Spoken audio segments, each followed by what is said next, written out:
someone held a gun to my head as a pastor and told me, what's the one thing that you would tell anyone struggling with any type of sin that will instantly help them overcome it and reduce that burden?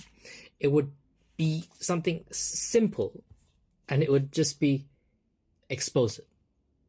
Expose the sin. And it's based off of Ephesians 5, where Paul's basically telling people not to go back into their pagan and sinful ways. And I'll read you the text and then I'll explain why exposing sin works so well. And it says, this is verse 11, take no part in the unfruitful works of darkness, but it says, expose them, for it is shameful even to mention what such people do secretly. But everything exposed by the light becomes visible, for everything that becomes visible is light. Sin is like a plant, for example. Plants need light in order to grow.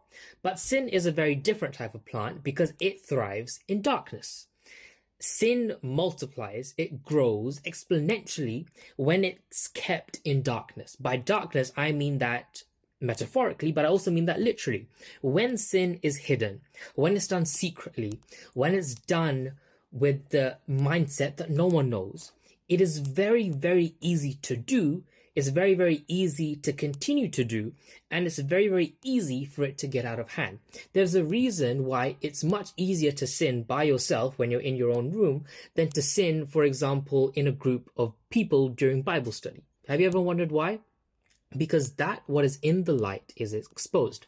There's a reason people say sunlight is the best disinfectant, because once something is exposed, the issues are brought to the surface. And once they're brought to the surface, they can actually be effectively attacked and managed.